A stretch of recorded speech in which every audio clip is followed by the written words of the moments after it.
기도하겠습니다. 사랑의 아버지 하나님, 근심과 염려를 안고 주님 앞에 나아온 저희들을 받아주시니 감사드립니다. 이 시간 말씀을 통해 우리의 마음을 붙들어 주시고 흔들리는 믿음을 다시 주님께로 향하게 하여 주시옵소서. 근심하지 말라 말씀하시는 주님의 음성을 듣게 하시고 우리의 모든 짐을 주님께 맡기는 은혜를 허락하여 주옵소서. 감사드리며 예수 그리스도 이름으로 기도하옵나이다. 아멘. 오늘도 예배의 자리에 나오신 여러분들을 환영하고 축복합니다. 우리 옆에 교류가 이렇게 인사하고 시작하겠습니다. 부활하신 주님께서 지금 당신과 함께 하십니다. 부활하신 주님께서 지금 당신과 함께 하십니다. 저는 요한복음 14장 1절부터 14절을 가지고 근심을 넘어 기다리시는 주님께로 라는 제목의 말씀을 전하려 합니다. 세상이 주는 근심, 걱정, 염려는 다 주님께 맡기고 이 시간 말씀을 통해 하늘의 소망과 위로를 듬뿍 담아가는 그런 귀한 시간 되시기를 주님의 이름으로 축복합니다. 아멘. 오늘 5월 첫 주가 시작됐습니다. 5월은 가정의 달이라 하여 어린이날부터 시작해서 어버이날 그리고 스승의 날까지 그동안 하지 못했던, 평소에 표현하지 못했던 사랑을 전하기에 참 좋은 달이기도 합니다. 무엇보다 오늘은 기쁜 주일인 동시에 제 아들 수호의 생일입니다. 다음 주 월요일인 11일은 우리 지안이의 생일이기도 하죠. 이 시간 먼저 우리 아이들을 예쁘고 건강하게 자라게 해주신 주님께 감사드리며 또한 늘 사랑과 기도로 함께 육아에 동참해 주신 우리 교우 여러분들에게도 깊은 감사를 드립니다. 제가 어제 수호와 대화하다가 수호가 저한테 마치 이런 것 같았습니다. 아빠, 내일이 제 생일이니까 커피는 제가 쏠게요 라고 마음으로 저한테 수호가 전달했습니다. 우리 점심 맛있게 먹고 카페 가서 커피 테이크아웃 해가지고 와서 함께 맛있게 먹도록 하겠습니다. 그때 수호에게 고맙다고 한마디 해주시기를 바랍니다.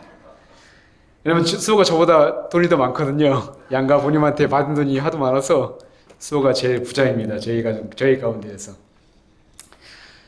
지난 시간들을 돌아보았을 때 아이와 함께 했던 모든 시간이 정말 감사했지만 사실 마냥 기쁘기만 한 것은 아니었습니다. 왜냐하면 제 안에 아이를 향한 근심과 걱정이 늘 떠나지 않았기 때문이었죠. 아이가 태어났을 때는 아픈 데가 없이 태어나야 할 텐데 아프면 안 되는데 라는 걱정이 늘 가득했었고, 돌이 지났을 때는 말이 왜 이렇게 늘지 않지?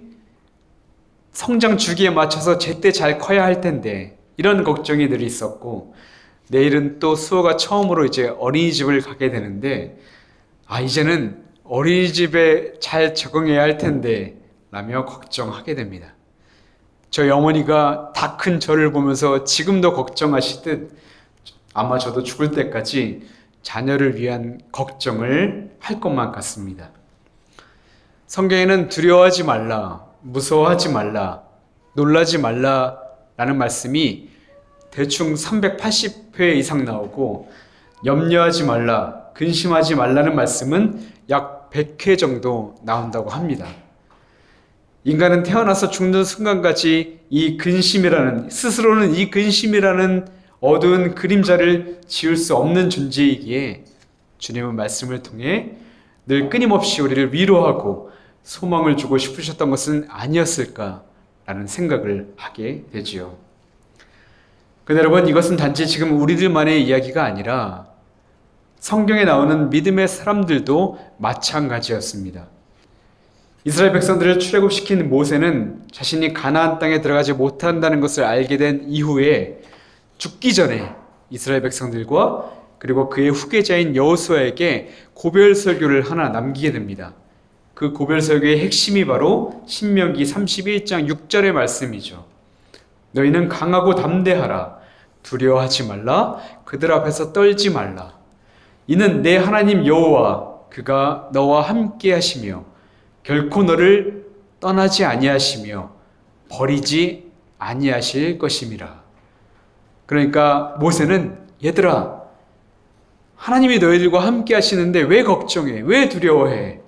하나님은 너희를 떠나지 아니하실 거야. 그러니까 두려워하지 말고 담대하게 살아라 라고 고별 설교를 했던 것이죠. 모세도 부모의 마음으로 끝까지 그 남겨질 이스라엘 백성들을 걱정하며 이 설교를 남겨 썼던 것입니다. 걱정한 것은 예수님의 제자들도 마찬가지였습니다. 예수님이 십자가에 달려 죽으신다는 그 말씀을 들었을 때 모든 것을 버리고 이때껏 주님을 따랐는데 이제 우리는 어떡하지? 우리는 이제 어디로 가야 하지? 이런 예수님 없는 삶을 생각하며 근심과 두려움에 빠져 있었습니다. 근데 여러분, 이것이야말로 우리의 솔직한 모습 아닙니까? 믿음이 있다고 하지만 당장 눈앞에 닥친 경제적인 문제, 관계의 문제, 건강의 위기, 보이지 않는 자녀의 미래, 그리고 죽음의 두려움 앞에 우리는 근심합니다. 하물며 예수님을 두 눈으로 똑똑히 보고 있는 제자들도 그럴진데 우리라고 다룰 수 있을까요? 더하면 더했지 덜하지는 않을 것입니다. 근데 여러분, 이것은 우리 예수님도 마찬가지였습니다. 십자가를 지시기 하루 전 마가의 다락방에서 예수님은 제자들에게 자신의 유언과도 같은 고별 설교를 전해주시게 됩니다. 그 고별 설교의 내용이 오늘 본문이 포함된 요한복음 14장부터 시작해서 16장까지 이어지는 말씀이죠. 13장부터 보면 예수님이 왜 제자들을 보시면서 걱정하셨는지 그 이유가 나오는데 13장 30절을 보면 제자 중 하나인 가룟 유다가 예수님을 팔기 위해 공동체를 떠나버리게 됩니다. 예수님은 이어서 자신이 십자가에서 죽으실 것을 전하신 후에 38절에서는 베드로에게 너는 3번이나 나를 부인하게 될 거야 라고 말씀하시게 되죠. 베드로, 그리고 요한복음에는 나오지 않지만 마태복음 26장 31절을 보면 베드로뿐만 아니라 모든 제자들을 향해서도 오늘 밤 너희가 다 나를 버릴 거야 라고 예고하시게 됩니다. 그런데 여러분, 놀랍게도 예수님은 이런 연약한 제자들을, 자신을 버리고 떠나버릴 이 제자들을 보시며 어떤 생각을 하셨는지 아십니까? 요한복음 13장 1절인데 찾아서 함께 읽어보겠습니다. 요한복음 13장 1절이죠. 유월절 전 예수께서 자기를 세상을 떠나 아버지께로 돌아가실 때가 이른 줄 아시고 세상에 있는 자기 사람들을 사랑하시되 끝까지 사랑하시니라. 아멘. 그렇습니다. 예수님은 끝까지 사랑하셨습니다. 믿음 없고 연약하고 근심하고 두려움에 가득 찬 연약한 이들이었지만 예수님은 그들을 보시면서도 끝까지 사랑하셨습니다. 그리고 나서 예수님이 제자들을 위해 하늘의 위로와 소망의 말씀들을 전하기 시작하시는데 그 말씀이 바로 오늘 본문이 요한복음 14장 1절부터 14절의 말씀이었죠. 그럼 이제 한번 말씀을 자세히 살펴보겠습니다. 1절을 보면 예수님이 제자들에게 첫 번째로 하신 말씀이 바로 근심하지 말라였습니다. 그리고 이어서 근심하지 말아야 할 이유를 분명하게 밝혀주시죠. 그것은 하나님을 믿으니 또 나를 믿으라는 것이었습니다. 이 말씀은 너희가 하나님을 믿고 있지 않느냐? 그러면 나를 믿어라 라는 것이었습니다. 하나님을 믿는 것처럼 나를 믿어라 라는 것이었어요. 근데 여러분, 예수님이 다른 많은 말씀들 중에 왜 하나님 믿으라는 이 말씀을 제자들에게, 근심하는 제자들에게 가장 먼저 들려주셨는지 아십니까? 우리가 근심을 떨쳐낼 수 있는 능력의 근원이 바로 하나님밖에 없음을 분명히 밝혀주는 그런 말씀이었기 때문입니다. 하나님이 어떤 분이십니까? 창세기 17장 1절을 보면 성경에서 가장 처음으로 하나님이 사람에게 자신을 소개하는 장면이 나옵니다. 거기서 아브라함에게 이렇게 하나님이 말씀하시죠. 나는 전능한 하나님이다. 여기서 전능한이란 히브리어는 샤다이라는 단어로 출산한 산모가 아이에게 젖을 충만히 먹일 준비가 되어 있다라는 단어, 그런 의미를 담긴 단어입니다. 그러니까 하나님은 우리에게 아낌없이 은혜를 베풀어 줄 준비가 되어 있는 엄마 같은 하나님이다라는 말씀이라고 할 수 있죠. 마치 우리를 구원하시려고 독생자까지 아낌없이 내어주신 그 하나님, 우리의 생각과 사정을 다 아시며 우리에게 무엇이 필요한지도 다 아시고 늘 선하고 귀한 것으로 채워주시기, 배부르게 하시기 원하시는 그 하나님, 그분이 바로 우리 하나님이라는 자기소개였던 것이죠. 또한 출애굽기 3장 14절에서 하나님은 모세에게 자신을 나는 스스로 있는 자니라 라고 소개합니다. 이 말씀은 하나님께서 그 무엇에도 의존하지 않으시는 분이며 않으시는 완전하신 분이며 동시에 우리가 처한 어떤 상황 속에서도 우리에게 필요한 모든 것이 다 되어주실 수 있는 분임을 의미하는 단어였습니다. 또 하나님은 이사야 41장 10절에서 이렇게 자신을 소개합니다. 두려워하지 말라, 놀라지 말라. 내가 너와 함께함이라. 나는 내 하나님이 됨이라. 하나님은 자신이 너희와 멀리 떨어진 존재가 아니라 우리의 삶의 현장에서 우리의 손을 붙잡고 계시는 하나님이라고 우리에게 소개하고 계셨던 것이죠.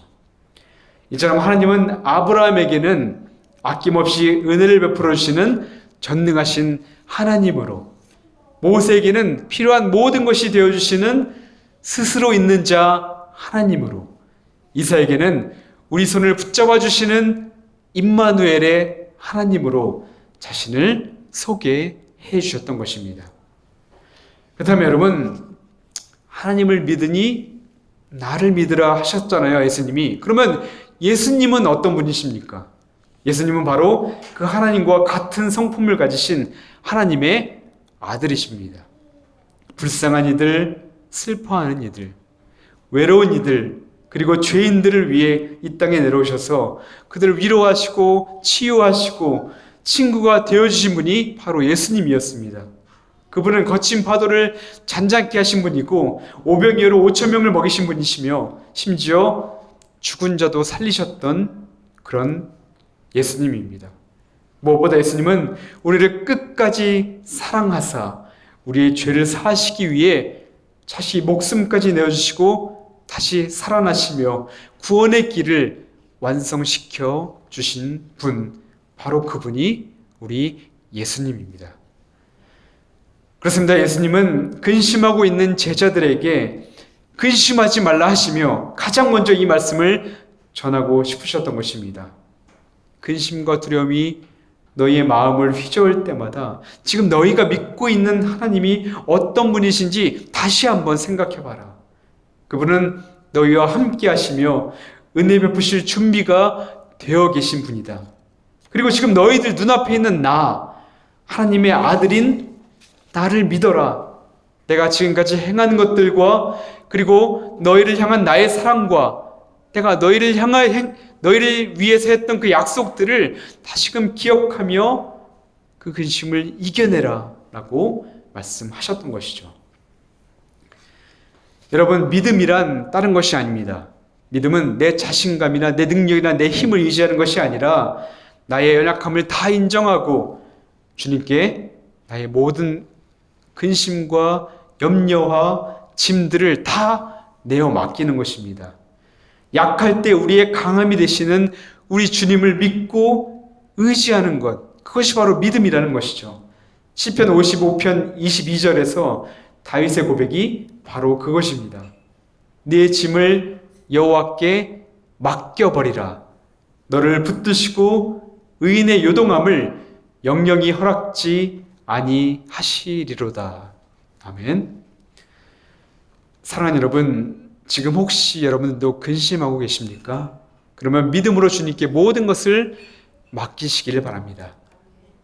주님이 안 계시는 것처럼 보이는 상황 속에서도 우리 주님은 여전히 우리와 함께 하시기 때문입니다. 바라기는 하나님의 약속의 말씀을 의지하고 그분을 신뢰하며 세상이 주는 모든 근심을 이겨내는 저와 여러분 되기를 주님의 이름으로 축복합니다. 아멘.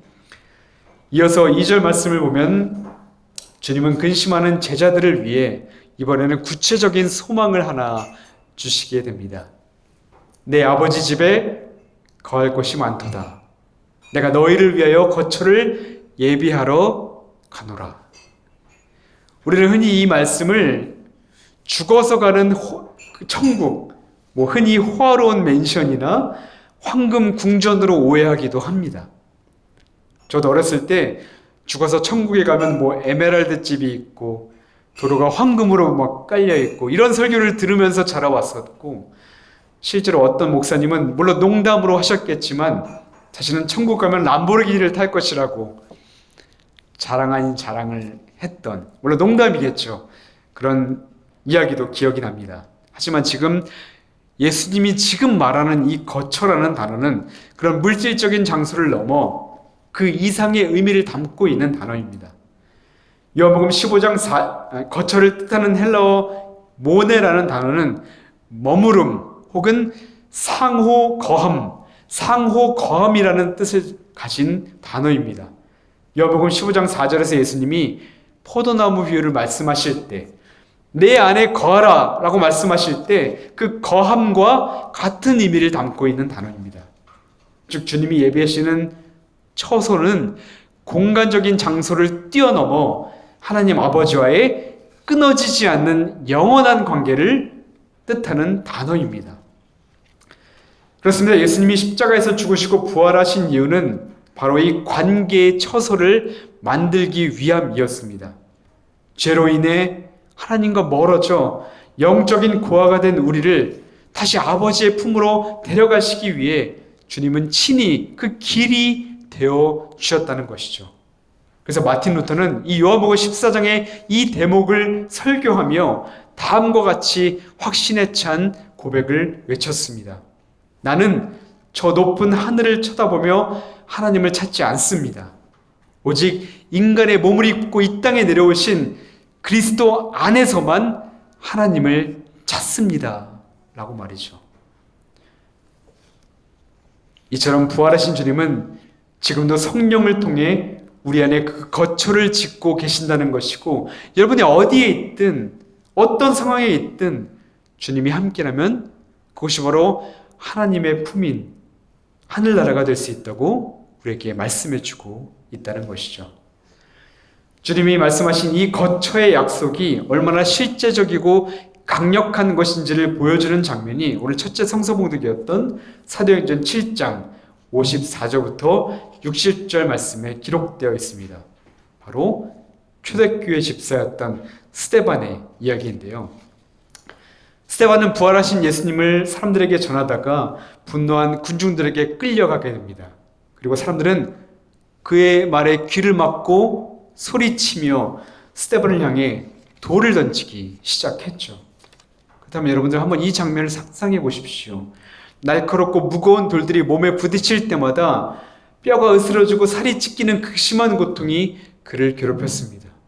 또한 눈앞에는 자기를 죽이려는 그 사람들, 증오 섞인 얼굴들밖에 눈에 보이지 않는 것입니다. 인생에서 가장 큰 근심과 공포가 스데반을 덮친 순간이었습니다. 그런데 놀랍게도 그 절망의 순간에 그가 비명을 지르는 대신 하늘을 우러러 이렇게 외치는 건 아닙니까? 사도행전 7장 56절 말씀이죠. 보라, 하늘이 열리고 인자가 하나님 우편에 서신 것을 보노라. 여러분, 여기서 우리가 눈여겨봐야 할 단어가 하나 있는데요.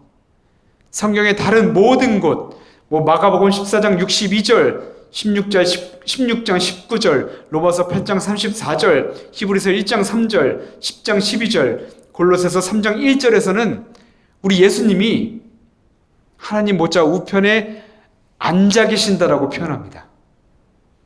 이 본문을 제외하고 모든 성경에는 하나님이 하나님 우편에 앉아 계신다라고 표현하는데 56절 말씀을 다시 보십시오. 스데반이 죽어가는 그 찰나에 주님이 어떤 모습으로 계십니까? 보라, 하늘이 열리고 인자가 하나님 우측에 서신 것을 보노라. 오직 이 본문에서만 예수님이 보좌에서 일어나 서 계셨다고 말씀합니다. 성서학자들은 이 모습이야말로 예수님이 하셨던 요한복음 14장 3절의 약속, 내가 다시 와서 너희를 내게로 영접하여 나 있는 곳에 너희도 있게 하리라. 이 약속대로 예수님은 지금 돌에 맞아 고통당하는 당신의 사랑하는 아들 스데반을 직접 마중 나와 계신다라고 해석합니다. 다시 말해, 스데반아, 조금만 참으렴. 내가 너에게 약속한 대로 너를 영접하기 위해 지금 이 자리에 서 있다. 이제 곧 내 품으로 들어오렴. 예수님은 고통당하는 당신의 자녀를 차마 앉아서 지켜보지 못하고 당신이 예배하신 거처의 문 앞까지 나오셔서 스데반을 영접하고 계셨던 것입니다.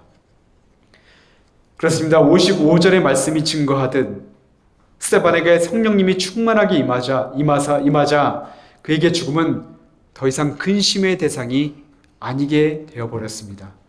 그의 눈에 보이는 것은 죽음의 공포가 아니라, 죽음의 근심이 아니라 서서 자신을 기다리고 계시는 부활의 주님 품이었기 때문이었죠.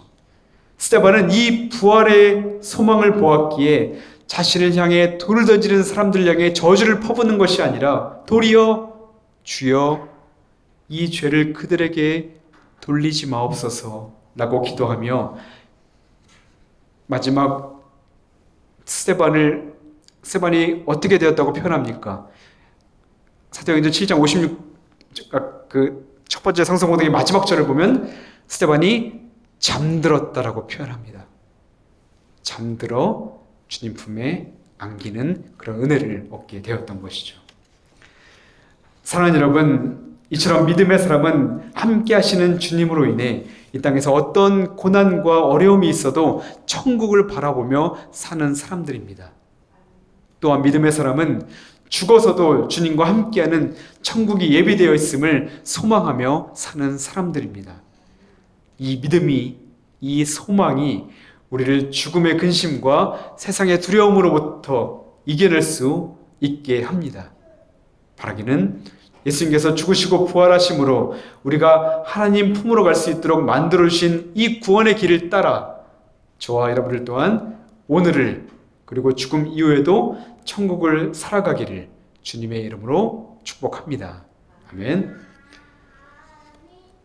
이제 말씀을 마치려고 합니다. 저는 오늘 예수님의 말씀을 쭉 읽어보며 문득 이런 생각이 들었습니다. 아, 그 아버지의 그 아들이구나. 참 닮아있구나 라는 것이죠. 끝까지 우리를 사랑하시고 한결같이 우리를 섬겨주시는 분이구나 라는 것이 떠올랐습니다. 오늘 본문이었던 요한복음 14장 2절부터 3절 말씀을 다시 한번 보십시오.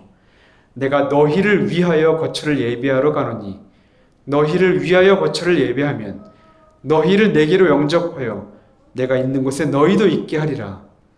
예수님은 계속해서 자신이 아니라 우리를 위해 일하신다고 말씀합니다. 우리를 위하여 이 땅에 내려오셨는데 우리를 위해서 십자가에서 죽으시고 다시 우리를 위해서 하늘에 올라가시고 우리를 위해서 천국의 자리를 예비하시겠다고 지금 약속하고 계시는 것입니다. 놀랍지 않습니까? 사람이 하나님을 위해 일하는 것이 아니라 하나님이 사람을 위해 일하십니다. 그냥 일하시는 것이 아니라 최선을 다해 일하십니다. 그리고 주님은 말씀만 하고 만 것이 아니라 실제로 그 삶으로 우리의 위로와 영원한 하늘의 소망을 허락해 주셨던 것이죠. 땅과 하늘을 연결하시고 땅과 하늘을 오가시면서 자기 사람들을 사랑하시되 끝까지 사랑하셨던 것입니다. 사랑하는 여러분, 오늘도 우리는 예배 자리를 떠나면 여전히 세상사에 근심하고 보이지 않는 미래에 두려움이 엄습할 때가 찾아올 것입니다. 그러나 그때마다 오늘 주신 주님의 약속을 기억하십시오. 하나님을 믿으니 또 나를 믿으라. 내가 너희를 위하여 거처를 예비하리라. 여러분의 근심보다 크신 주님의 일하심을 신뢰하시기 바랍니다. 그리고 지금도 하늘 보좌에서 여러분을 사랑으로 지켜보시며 여러분의 손을 잡아주시기 위해 일어나 서 계신 그 주님을 바라보시기 바랍니다. 그렇게 이 땅에서 하늘의 소망과 평안을 누리며 작은 천국 안에서 살아가시기를 주님의 이름으로 축복합니다. 아멘. 기도하겠습니다. 사랑의 하나님, 오늘 주신 말씀을 마음에 새깁니다. 우리의 근심보다 크신 주님을 신뢰하게 하시고 언제나 우리를 위해 거처를 예비하시며 기다리고 계신 주님만을 바라보게 하여 주옵소서. 우리는 다시 삶의 자리로 돌아갑니다. 두려움이 아닌 믿음으로 살아가게 하시고 주님과 함께하는 하늘의 평안을 매 순간 누리며 살아가게 하여 주옵소서. 감사드리며 임마누엘의 예수 그리스도 이름으로 간절히 기도하옵나이다. 아멘.